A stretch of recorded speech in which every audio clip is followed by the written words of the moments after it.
My mother didn't even look up from the Christmas turkey when she said it. You need to move out. No frustration, no build-up. Just a cold sentence dropped between blinking tree lights and the steam rising off the meal I paid for. My aunt froze mid-bite. My sister stared at her plate like it might rescue her. I kept my voice steady even as something inside me snapped clean. The room smelled like cinnamon and pine, but all I could taste was betrayal. I didn't scream. I didn't argue. I just sat there realizing I'd been evicted from the home I was single-handedly keeping alive. Before I tell you the rest, tell Meg, where are you listening from? So I know I'm not alone. And when you've heard my story, tell Meg, what would you have done in my place? My life didn't always look like a Christmas table, where I was the only one paying for every warm light in the room. A year before that night, I was living in a small downtown apartment that felt like the first real space I'd ever built for myself. Quiet mornings, plants on the windowsill, second-hand furniture I'd refinished by hand. It smelled like fresh coffee and freedom. I paid every bill with money I earned in my IT work. And for once, I felt steady. Then my mother called.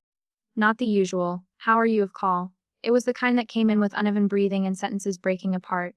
She told me the house I grew up in, was weeks away from being lost. Mortgage late, utilities overdue, savings gone. She said she didn't know what to do. That house wasn't perfect, but it held the last pieces of my father. His handwriting still marked the doorway where he measured our heights. His jacket still hung in the back of a closet, carrying the faint scent of cologne no one had the heart to wash away. The thought of losing that place made something in my chest twist. So I moved back. My mother cried with relief, hugging me so tightly she almost knocked the breath out of me. She called me her lifeline. For a while, I believed her. I broke my lease, packed up my small apartment in a single weekend. I told myself it was temporary, just until she got back on her feet. My sister, still in college, thanked me for helping Mom through a rough patch. My aunt, the one who lived nearby, told me she admired my responsibility, but weeks turned into months, and gratitude turned into expectation. I paid the mortgage, then the electricity, then the phone plan, then the groceries, then the little things my mother claimed she needed. The pricey creams, the upgraded internet plan, the dinners she hosted for friends where I did all the shopping and cooking. Whenever I gently asked if she'd applied for any new jobs, she sighed like I was stressing her out. It's hard for someone my age, she'd say, leaning back on the couch I bought under the lights I paid for. My sister would tell me, just be patient. Mom's overwhelmed. But the truth was simpler. I was no longer a daughter helping her family. I had become the engine of the entire household, and everyone expected me to keep running. The shift didn't happen overnight. It crept in quietly the way cold seeps through old windows, slow enough that you don't notice until you're shivering. It started with the internet. One evening while I was logged in for an after-hours server issue, my mother stormed into the hallway. She didn't yell, but her voice had that sharp edge she used when she wanted to cut without looking like she was cutting. Ever since you moved in with all your gadgets, this house runs slower than Wallace's. I can't even watch my shows. Her shows. The one streamed on the upgraded plan I paid for. Then came the dishwasher. I come home from a 10-hour shift to see the clean light blinking and my mother leaning against the counter on her phone. "Oh, good," she'd say. "You can unload it. My back's acting up today." Her back miraculously never acted up on shopping days with friends. My sister, still seeing our mother through soft lenses, repeated her favorite line whenever I confided in her. "She's just stressed. Be patient." Patience was all I had left to give. And it was running out. By early December, the house didn't feel like the one I grew up in. It felt like something closing in on me. Every bill, every sigh from my mother thickened the air. I kept telling myself Christmas would ease things, that celebrating together might remind us we were still a family. So I threw myself into preparing dinner. I cooked the turkey, baked the casseroles, bought ingredients from the nicest market in town. I even picked out a small gift for my mother and sister, wanting to believe generosity might bridge the growing distance. When Christmas Eve arrived, the house glowed, lights blinked on the tree, the table was set, and the food smelled warm and familiar. My aunt came over to join us, cheerful, unsuspecting. For a moment I let myself breathe, but beneath the surface, I felt it, the tension tight as wire. And then the wire snapped. My mother didn't lift her eyes when she said it. "You need to move out."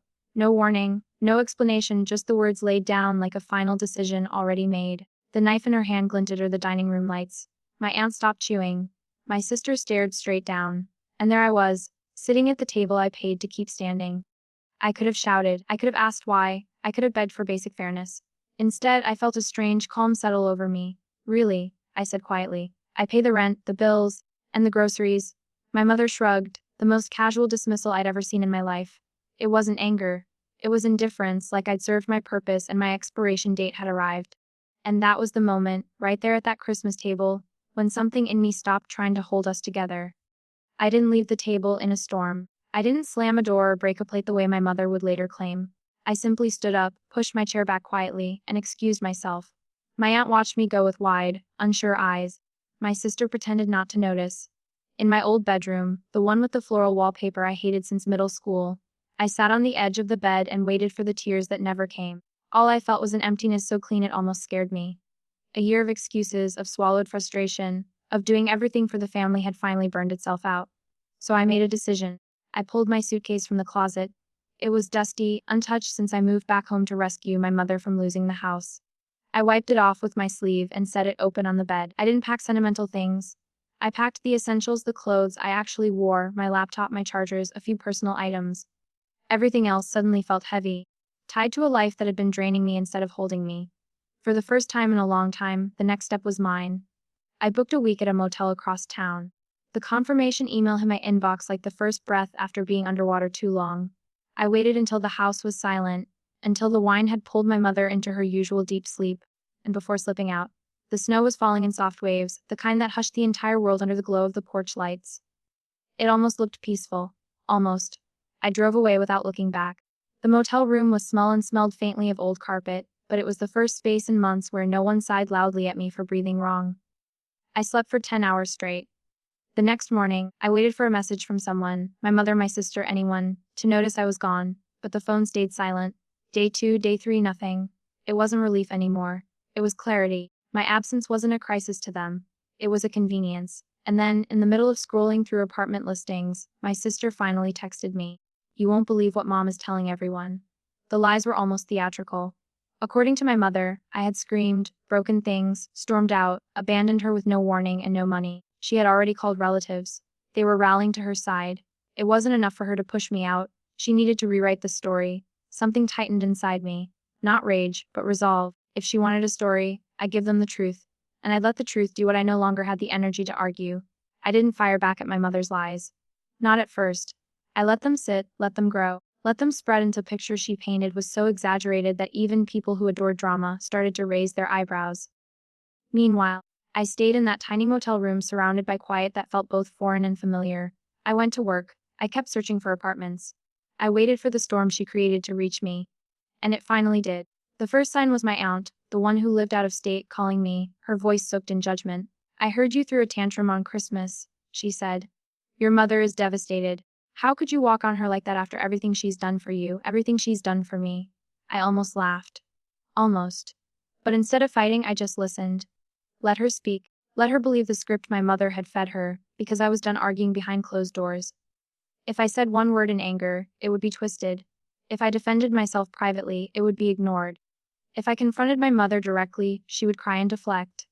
There was only one thing I could: pull everything into the light. So that night in the motel's dim lighting, I opened my laptop and wrote a single post. No anger, no name-calling, no emotional language, just facts. A clean timeline of the year I paid: every bill, every grocery trip, every payment that kept the house afloat. I wrote how Christmas dinner unfolded with no shouting, no scene, no broken dishes. I wrote that I left quietly because I was told to leave. Then I ended it with one sentencing: "I'm safe, and I hope we all find honesty from here forward." I hit post. Then I turned off my phone. The next morning when I power it back on, it nearly lit up. Notifications poured in. Texts, messages, comments, missed calls. The truth had cracked my mother's version right down the middle. My cousin, normally quiet, messaged first. "I'm sorry. I knew something was off. If you need anything, I'm here." Another relative wrote, "Your mother didn't tell us any of this. Are you okay?" My aunt, the one who scolded me 24 hours earlier, backpedaled instantly. "I didn't know the whole story. I'm so sorry, dear. That must have been so difficult." My grandmother left a voicemail asking if we could talk. My sister sent a panic text. "Mom is freaking out. She says you're turning the family against her." For the first time in a year, people were seeing me. Not the villain my mother invented, just me. In the middle of that chaos, my mother didn't call. Not that day, not the next. But a week later, on a gray afternoon when I had just moved into my new studio apartment, a bright space with big windows, cheap flooring, an air that felt like possibility, someone knocked on my door. A soft, deliberate knock. I knew it was before I opened it.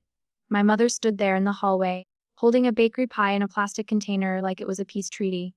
Her makeup was carefully done, her expression arranged into something between sadness and hope. "I heard you moved here," she said with a soft smile. "Thought I'd stop by. I brought dessert." I stepped outside and closed the door behind me. Not rudely, but firmly. This wasn't a visit she earned the right to step into. She lifted the pie slightly. "Aren't you going to invite me in? It's cold." I didn't answer her question. Instead, I asked my own, "Did you come to apologize?" Her face flickered just for a moment like a candle trying to stay lit. But instead of humility, indignation rose. "Well," she said slowly, "I don't think I need to apologize. We both made mistakes. But that post you made, that was hurtful. You embarrassed me." There it was. The truth, not the emotional kind, but the structural core of who she was. She wasn't sorry for what she'd done. She was sorry she had been exposed. I breathed in deeply. The hallway smelled faintly of someone's cooking and something metallic from the elevator. It felt grounded, real. "This isn't about embarrassment," I said quietly. "It's about everything you expected me to carry. It's about how easily you discarded me when I stopped being useful." My mother blinked, stunned that I said it out loud. She opened her mouth, ready to cry, ready to manipulate the moment back into her control, but I didn't let her. "This is my home," I said, still calm. "My life, and I'm done being your safety net." Her eyes hardened. "So that's it? After everything I've done for you, you're shutting me out?" The irony almost stung. "After everything I did for you," I corrected. Icing told me to listen. For a long moment she didn't speak. She just looked at me, really looked. Maybe for the first time in years. She saw someone she couldn't bend anymore. Someone who wasn't afraid of her disappointment, her stories, her guilt. She saw someone she couldn't control. I stepped back toward my door.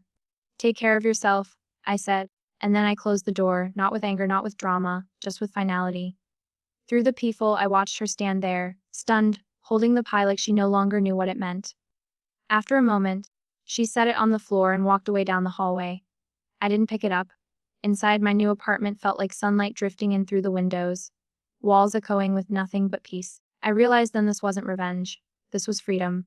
Life settled into something quieter after that day, quieter but fuller. My studio apartment, small as it was, became the first place in years where every bill, every object, every moment belonged entirely to me. I woke up to sunlight instead of sighs. I made coffee the way I liked it. I worked without being accused of using up the internet. Silence finally felt peaceful, not weaponized. Word traveled through the family, of course. Some relatives stayed neutral. Others reached out, offering support now that the truth had aired. My grandmother asked to meet for lunch. My cousin helped me move the last box from storage. My aunt from out of state apologized again, this time without excuses. My sister was the one who changed most. She started coming by for coffee, asking how I budgeted, how I found the apartment, how I knew it was time to leave. One afternoon she whispered, "She's starting to turn on me now." I squeezed her hand. "When you're ready," I told her, "I'll help you pack." For the first time in a long time, our family wasn't built on fear, just truth.